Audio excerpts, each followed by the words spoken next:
오늘부터 8월 마지막 주까지 8주 동안은 또 새로운 시리즈 설교가 시작되는데요. 주제가 팔복으로 세워가는 단순한 삶이라는 주제입니다. 이 주제로 예수님께서 말씀하신 팔복의 말씀을 한 주씩 나눌 예정인데요. 이러한 사람이 복이 있다 말씀하신 예수님의 8가지 복에 대해서 한 주씩 살펴볼 때 그것이 이 시대를 살아가는 우리 그리스도인들에게 또 어떤 의미가 있는지를 깨닫는 은혜가 있었으면 좋겠습니다.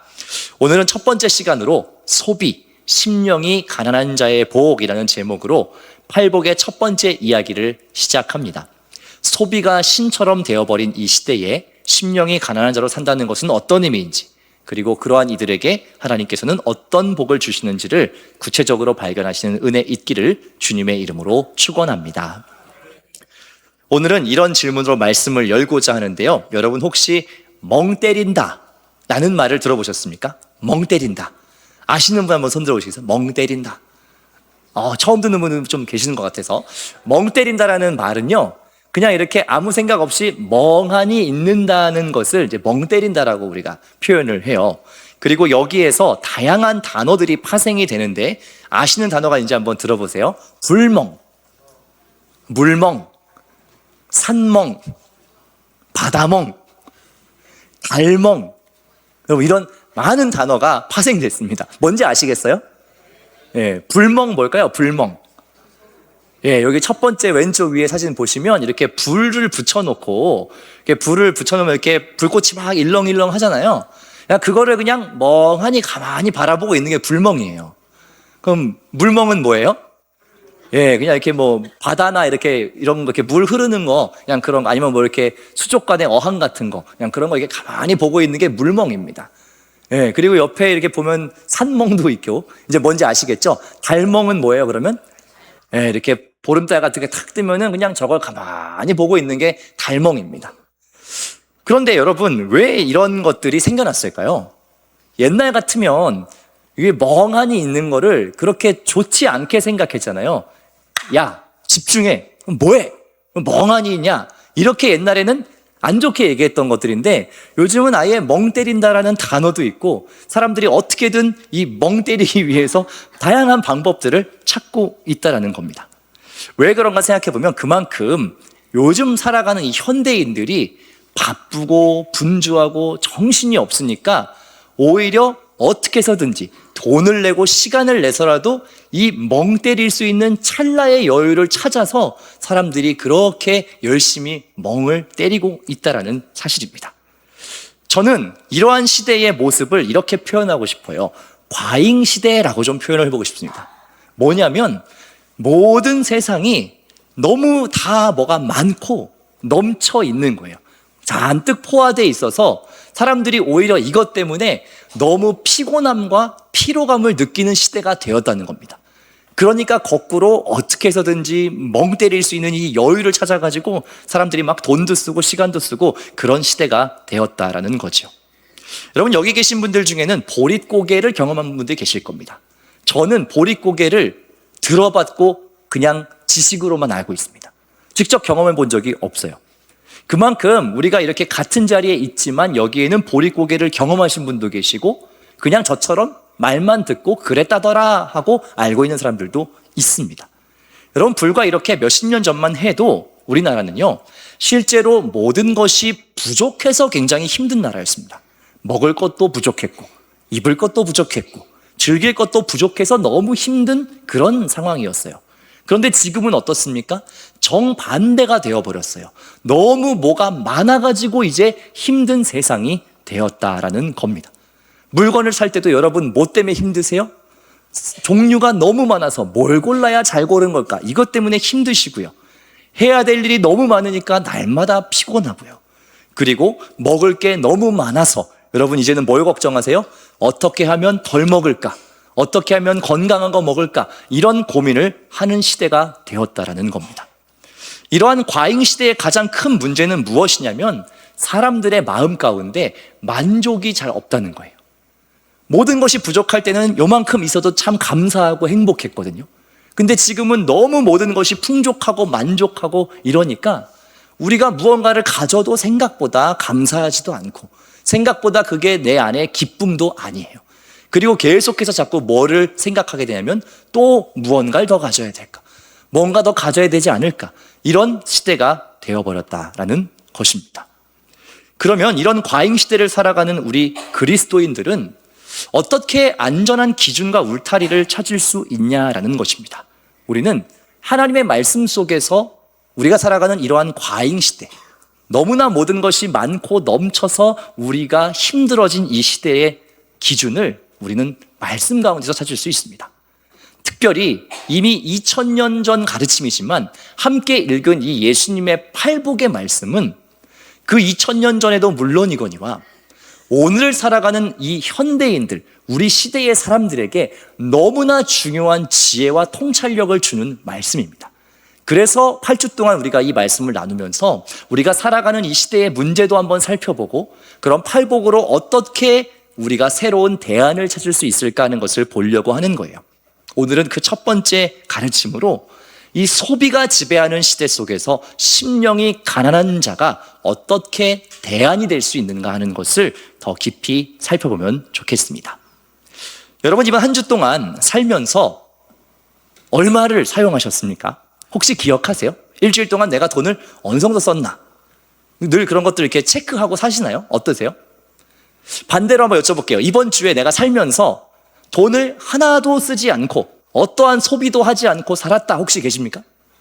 100원도 사용하지 않고 살았다 계세요? 아마 아무도 없을 겁니다. 그만큼 우리의 삶에는 소비, 무언가를 사거나 이렇게 뭔가를 구하는 거를 너무나 당연하게 우리는 사실 삶의 일부분으로 갖고 있어요. 다만 우리가 잘 생각하지 못할 뿐인 거죠.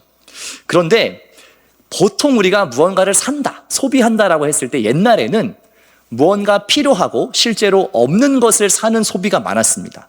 예를 들면 쌀이 다 떨어졌어요. 그럼 어떻게 해야 돼요? 쌀을 사야지요. 치약을 쓰다 보니까 치약이 다 떨어졌어요. 어떻게 해요? 치약을 새로 사야지요. 옛날에는 보통 무언가 소비한다고 할 때 다 써서 이제 필요해져서 사는 것을 보통 소비라고 생각했습니다. 그런데 여러분, 놀랍게도 요즘은 특별히 젊은 사람들은 소비하는 방법도 조금 달라졌습니다. 실제로 내가 필요하고 무언가 모자라서 사는 것이 아니고요, 내 마음의 만족과 기쁨을 위해서 소비를 하는 경향이 요즘은 아주 도드라집니다. 실제로 당장 필요하지 않아요. 그런데 삽니다. 왜 사요? 새로운 게 나와서 살 수도 있고, 아니면 옆에 사람이 사니까 나도 사고, 아니면 광고에서 뭔가 그럴듯해 보이니까 사기도 하고. 요즘은 소비가 필요를 위한 것이 아니고 나의 정체성을 만들고, 혹은 다른 사람이 나를 봤을 때 이렇게 봐주면 좋겠다라는 것 때문에 소비를 한다라는 것입니다. 그러다 보니까 뭐가 문제냐? 실제보다 우리가 과한 소비를 할 때도 많이 있고요. 그리고 계속해서 이 소비 사회 안에서는 우리한테 무언가를 소비하라고, 자꾸만 새로운 걸 사라고 엄청난 유혹을 쏟아붓습니다. 그게 뭐예요? 당장 TV만 틀고 핸드폰만 열어도 뭐가 나와요? 광고 나오잖아요, 광고. 그 광고의 본질적인 메시지는 뭐냐면 너 이게 필요할 거야 라는 거예요. 너 이거 없으면 안 될 걸? 그 얘기를 우리한테 계속 하고 있는 겁니다. 그러니까 우리도 어떤 때는 그렇지, 내가 이걸 필요하지, 샀어요. 그렇게 해서 여러분 집에 많이 있죠, 똑같은 게. 그렇죠? 색깔만 다르고. 이런 시대를 우리가 살아가고 있다는 겁니다. 소비를 하지 않으면 뒤처지는 것처럼, 이게 없으면 뭔가 내가 더 나은 사람이 아닌 것처럼 느껴지게 하는 그런 시대를 우리가 살고 있다는 거죠. 가지지 못하면 불행함을 느끼는 그런 시대가 되었다는 겁니다.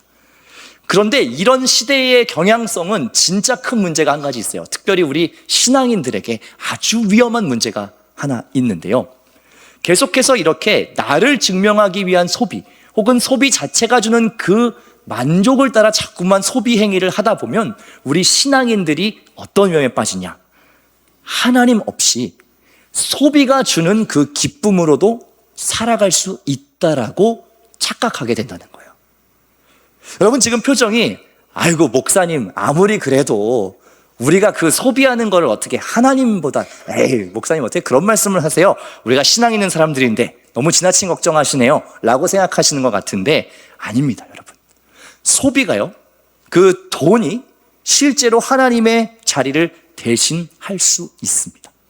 실제로 성경의 많은 이야기에서 물질과 하나님을 동등한 자리에 놓고 마치 경쟁하고 있는 것처럼 보여주는 말씀들이 상당히 많이 있습니다. 오히려 성경은요, 이런 이방의 신들, 조각을 만들어가지고 이렇게 신상을 만들고 이런 거는 하나님과 비교 대상에 두지도 않습니다. 아예. 어차피 의미가 없는 거기 때문에. 그런데 놀랍게도 물질은 하나님과 동등한 수준에서 서로 경쟁하는 것처럼 성경에 기록되어 있어요. 제가 몇 가지 말씀을 가지고 와봤는데 우리 마태복음 6장 24절 말씀 한 목소리로 읽어보겠습니다. 한 사람이 두 주인을 섬기지 못할 것이니 혹 이를 미워하고 저를 사랑하거나 혹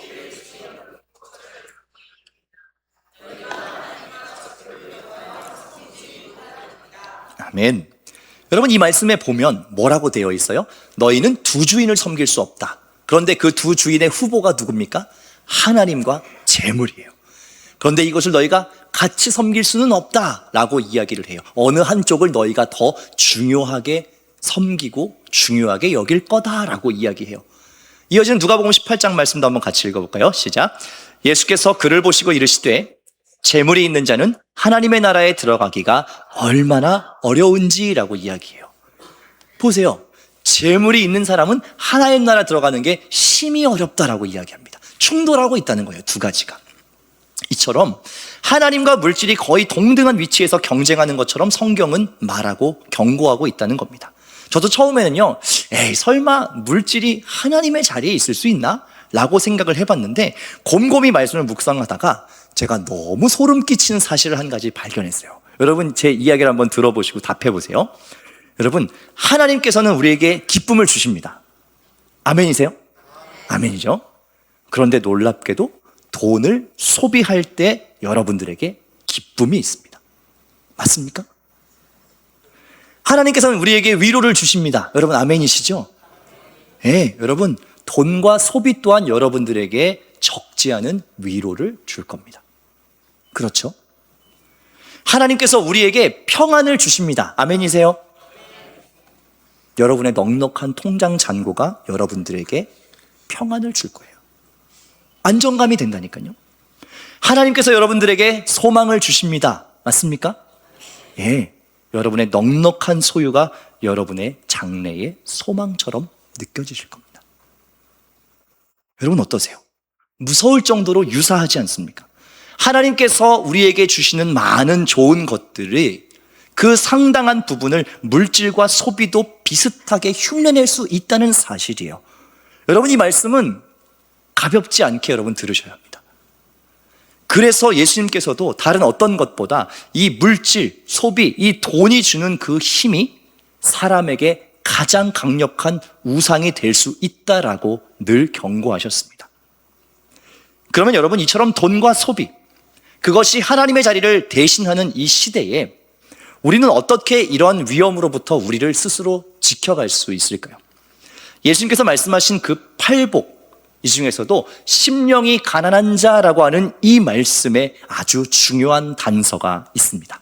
우리 먼저 팔복의 가르침인 마태복음 5장 1절부터 3절 말씀 함께 읽겠습니다. 예수께서 무리를 보시고 산에 올라가 앉으시니 비자들이 나아온지라. 입을 열어 가르쳐 이르시되 심령이 가난한 자는 복이 있나니 천국이 그들의 것임이요. 아멘. 예수님께서는 산 위에서 무리들에게 이렇게 가르치셨어요. 심령이 가난한 사람이 복이 있다. 그리고 천국이 그들의 것이다 라고 말씀하셨습니다. 여러분, 심령이 가난하다라는 것이 어떤 상태인가요? 여러분 어떻게 설명하시겠어요? 심령이 가난하다. 그냥 가난한 건 뭡니까? 그냥 가난한 거. 예, 무언가 내가 가진 게 없고 궁핍한 상태를 우리가 가난하다라고 하잖아요. 마음이 가난한 건 뭐예요? 그럼 마음이 가난하다. 어떤 상태입니까? 이 표현을 우리가 조금 더 쉽게 이해하기 위해서 이사야서 말씀의 같은 표현을 한 번 더 보면 좋을 것 같아요. 우리 한번 66장 2절 한 목소리로 읽겠습니다. 무릇 마음이 가난하고 심령에 통회하며 내 말을 듣고 떠는 자, 그 사람은 내가 돌보려니와. 아멘. 여러분 잘 보시면 마음이 가난한 사람은 하나님이 돌보겠다라고 이야기해요. 그러니까 마음이 가난하다는 건 자기 스스로 자기를 돌볼 수가 없고 하나님 혹은 누군가가 돌보아 주어야 하는 상태를 이야기하고 있다는 겁니다. 여러분, 가난한 사람들은 도움을 필요로 해요. 여러분, 무언가 가진 게 없어서 도움을 청할 때 어떻게 하시겠어요? 어떻게 해야 돼요? 손을 내밀죠. 왜요? 나 아무것도 가진 게 없으니까요. 도와주세요. 하나님 채워주세요. 이렇게 하는 것이 가난한 사람의 태도와 마음입니다. 여러분, 막 가난해갖고 뭔가 간절하게 필요한데 이렇게 하시는 분 계세요? 아무것도 받지 않겠다는 자세죠, 이거는. 이렇게 손을 내미는 것이 내가 없고 빈손이니까 채워주십시오라는 자세예요. 하나님, 도움이 필요해요. 제가 아무것도 가진 게 없어요. 그렇게 빈손을 내미는 그 상태, 그 마음의 태도를 성경은 마음이 가난하다라고 이야기하고 있는 거예요. 그런 사람이 복이 있다라고 예수님이 지금 얘기하고 계시는 겁니다. 왜 그러냐면 반대로 손에 많은 것을 쥔 사람은요, 마음에 가난함이 없습니다. 즉 하나님을 찾지 않는다는 사실이에요. 내가 손에 쥐고 있는 이 많은 것들로 하나님을 대신할 수 있다고 생각하기 때문에 하나님께 나아가서 손을 펴고 빈손으로 그렇게 가난한 마음으로 엎드리지 않는다는 겁니다. 내 손에 쥐어진 이것이 내 기쁨이고 내 만족이고 내 평안이고 내 소망이니까 하나님 필요 없다라고 생각한다는 겁니다. 하지만 문제는 무엇입니까? 그들이 쥐고 있는 그 모든 것 영원하지 않다는 데 있습니다. 여러분, 복음서에 보면 예수님께서 만났던 사람들 중에 부자 청년의 이야기를 여러분 잘 아실 겁니다. 이 부자 청년은 어릴 때부터 율법을 잘 알았고요, 하나하나 빠짐없이 다 지켜왔던 사람입니다. 그리고 그가 예수님을 만났을 때 이런 질문을 해요. 선생님, 어떻게 하면 내가 영생을 얻을 수 있습니까? 라고 질문합니다. 사실은 정말 궁금했다기보다는 자기가 그동안 잘 해왔던 것에 대한 인정과 칭찬을 듣고 싶었던 거예요. 율법을 다 지켰거든요. 모르지 않습니다. 그런데 이 질문을 했을 때 예수님의 답이 아주 의외의 답이었어요. 가난한 사람들에게 너의 모든 소유를 팔아서 나눠주고 나를 따라와라. 그러면 내가 구원받을 것이다 라고 이야기합니다. 그리고 그 얘기를 들었을 때 이 부자 청년의 반응이 어떠했느냐?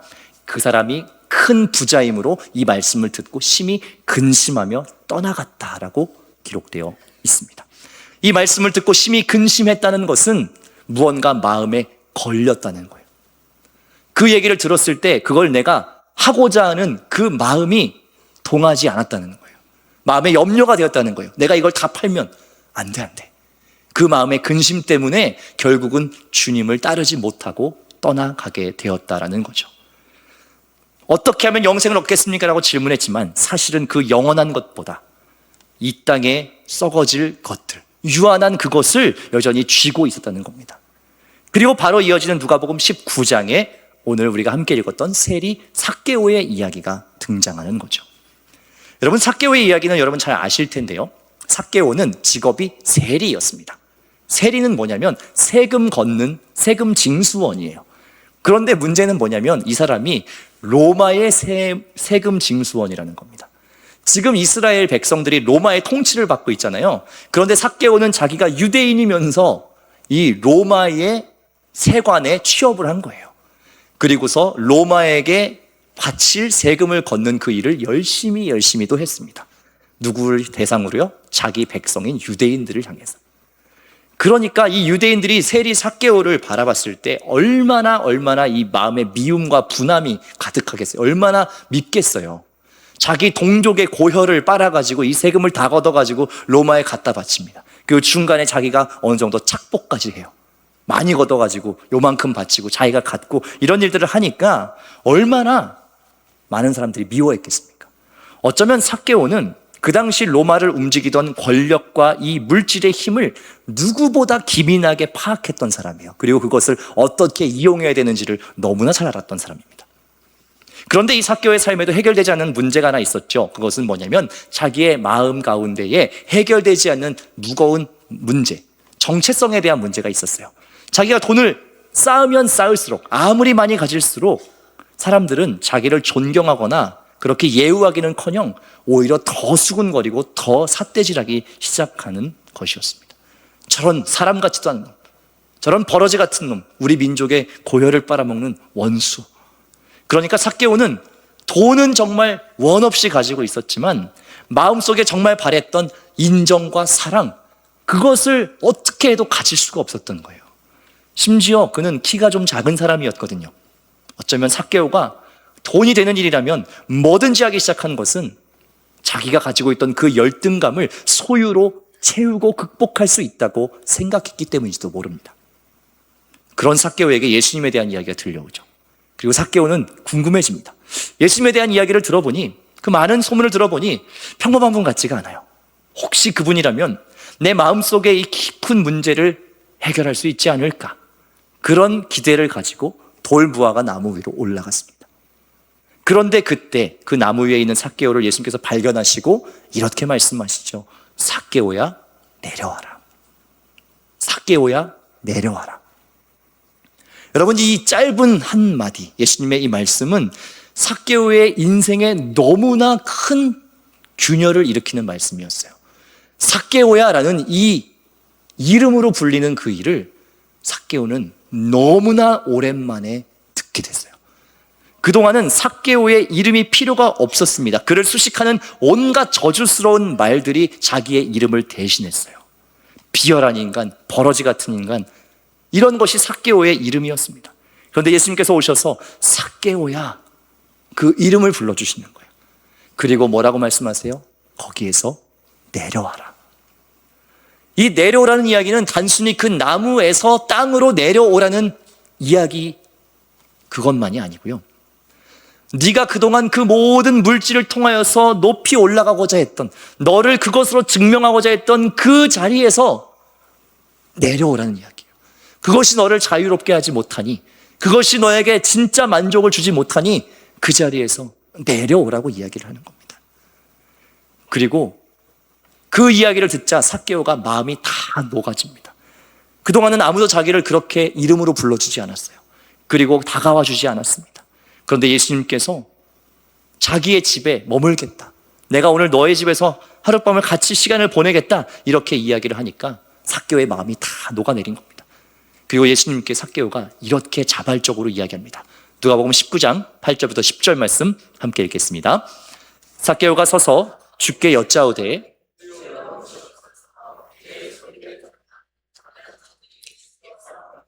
만일 누구의 것을 속여 빼앗은 일이 있으면 내 갑절이나 갚겠나이다.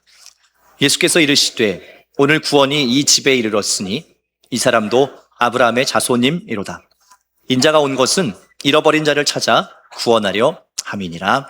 아멘. 삭개오가요, 아무도 시킨 적이 없는데 예수님 앞에 뭐라고 얘기하냐면, 주님, 내 소유의 절반을 가난한 사람들에게 나눠줄게요. 그리고 혹시 내가 속여 뺏은 것이 있으면 그 사람들에게 4배로 갚아주겠습니다 라고 이야기를 합니다.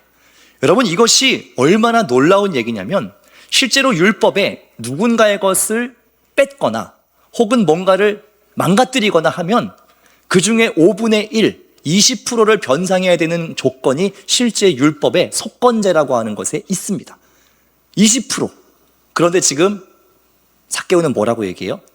남의 것을 내가 빼앗은 것이 있으면 4배로 돌려주겠다라고 이야기를 합니다. 여러분, 간단하게만 계산해 보셔도 모든 재산 중에 절반은 가난한 자들에게 주고 그동안 뺏은 것에 4배로 다 돌려주면 삭개오에게 남는 게 있어요? 없어요? 없어요. 삭개오는 많이 빼앗았어요. 많이 착복했거든요. 그거 4배로 갚기 시작하면 자기 손에 남는 게 아무것도 없어지는 게 당연해요. 그런데 어떻게 삭개오가 이런 고백이 가능해졌냐는 겁니다. 더 중요한 것을 찾았기 때문이죠. 그동안은 물질로 나를 증명하려고 했다는 거예요. 그것 말고는 사람들 앞에서 내가 당당할 수 있는 것이 아무것도 없었어요. 그런데 주님 찾아오셔서 삭개오의 이름을 불러주시고 함께 그 집에 머물러 주셨을 그때 삭개오는 자기의 존재 자체로 용납받는 경험을 합니다. 아, 내가 더 이상 이 물질로 나를 증명하지 않아도 괜찮구나, 나를 있는 모습 그대로 받아주는 사람이 있구나, 그렇게 마음이 열리고 나니 이제는 내가 이 모든 것들을 다 이고 지고 그렇게 살지 않아도 된다는 것을 깨달은 겁니다. 그러니까 모든 것을 가난한 사람들에게 나누겠다, 빼앗았던 사람들에게 다 돌려주겠다라고 이야기할 수 있었던 거죠. 그런 삭개오에게 예수님께서는 이렇게 선포하십니다. 오늘 구원이 이 집에 이르렀다 말씀하세요. 여러분, 이 구원은 우리가 흔히 알고 있는 것처럼 그냥 죽어서 천국 가는 그러한 정도의 구원을 얘기하는 것이 아닙니다. 이 땅에서의 이후의 삭개오의 모든 삶에 실제적으로 임하는 구원을 말하고 있어요. 무엇에 대한 구원이냐면 물질의 노예처럼 살던 삭개오가 물질의 종되었던 그 삶에서 이제 해방돼서 이제는 자기에게 준 그 모든 물질을 선용할 수 있는 사람으로 완전히 새롭게 되었다는 것을 이야기하는 겁니다. 물질과 소비가 주는 그 멈추지 않는 욕망과 만족에서 그 굴레에서 구원받았다라고 예수님께서 선포해 주시는 겁니다. 사랑하는 왕심중앙교회 성도 여러분, 저는 이 구원이 오늘 여러분들의 실제적인 삶과 여러분들의 지갑에도 임해야 한다고 생각합니다. 우리 그리스도인의 구원은 단순히 그냥 영혼만 구원받고 그냥 죽은 후에 천국에 가는 그러한 작은 구원이 아니에요. 주님께서 우리에게 주시고자 했던 참된 구원은 이 땅에서 살아가는 우리의 실제적인 삶, 이 땅에서 살아가는 동안 우리를 얽매는 수많은 굴레들, 그 모든 것들을 다 벗겨내는 실제적인 구원이라는 겁니다. 우리가 이 돈이라고 하는, 이 물질이라고 하는 너무나 강력한 신이 지배하는 세상을 우리 살아가요. 그래서 우리도 사실은 이 세상 속에서 그 힘을 거부하며 살기가 참 힘듭니다. 그러나 주님께서는 그것을 거슬러 올라가라고 얘기하세요. 어떤 방법으로요? 심령의 가난함을 가지고, 내가 주님 앞에 이 빈손을 가지고 나에게 주어진 것들 나의 것이 아닙니다. 하나님, 나는 늘 주님의 도움이 필요합니다라는 그 겸손한 마음으로 엎드릴 때에 우리가 그 모든 세상의 압력을 이겨내고 살아갈 수 있다고 주님 우리에게 말씀하시는 겁니다. 여러분, 우스갯소리로 지름신이란 말 있죠? 지름신 뭔지 아세요? 뭐 봤을 때 저거 사고 싶어, 그 마음 드는 거를 지름신이 임했다 그래요. 그런데 이게 우스갯소리 같은데 너무 이 시대를 정확하게 보여주는 단어예요. 신이 된 거예요. 신. 그 물질의 힘이 신이 돼버렸다니까요. 내가 거기에 끌려가는 거예요. 그 신이 임하면 내가 거기에 끌려 산다고요. 여러분, 잘 생각해 보시면 우리가 살아가는 모든 이 사회의 가장 큰 원동력이 뭔지 아세요? 물질이에요. 여러분, 왜 그렇게 새벽 일찍 일어나서 밤늦게까지 일하셨어요? 여러분, 왜 그렇게 건강이 나빠지는 줄도 모르고 그렇게 쉼없이 달리셨어요? 여러분, 왜 가족이나 더 소중한 것들이 있음에도 불구하고 왜 그것 살피지 못하고 그렇게 달려가셨어요? 여러분, 때로는 정직하지 않은 방법을 쓸까라는 그 마음까지 들 정도로 왜 그것을 이루고 싶으셨습니까? 왜요? 소유 때문이에요. 가지고 싶었기 때문이에요. 그런데 오늘 주님께서는 분명히 말씀하세요. 가난한 심령을 갖지 않으면 그 모든 것이 너의 삶을 옥맬 것이다라고 우리에게 분명히 경고하고 계십니다. 혹시나 여러분 좀 더 가지고 좀 더 소유하고 그것으로 나의 삶을 채우려는 그러한 소비의 시대에 큰 고민 없이 그저 살아가고 계시지는 않으십니까? 물질이라는 것이 여러분의 삶의 주인과 목적이 되어 있다면 여러분 그 길에서 돌이키셔서 심령의 가난함을 다시 회복하십시오. 모든 소유의 주인은 하나님이시다. 내가 그 물질의 주인이 아니라는 것을 여러분 고백하셔야 되는 겁니다. 있다가도 없고 없다가도 있는 그 허탄한 것에 내 인생의 모든 것을 거는 삶이란 얼마나 비참한 것인지 이 말씀을 통해서 여러분 생각하셔야 한다는 겁니다. 예수님께서는 분명히 말씀하세요. 심령이 가난한 사람이 복되다 말씀하십니다. 그 사람에게 천국이 있다라고 이야기해요. 천국을 소유할 수 있는 방법은 뭡니까? 물질을 소유하는 것이 아니라 하나님을 소유하면 되는 거예요. 그러면 그 삶에 천국이 임합니다. 사랑하는 여러분, 우리가 얼마나 강력한 소비의 시대를 살아가는지 모릅니다. 그러나 바라는 것은 물질의 종, 소비의 종이 되지 마시고 그것에서 구원받으십시오.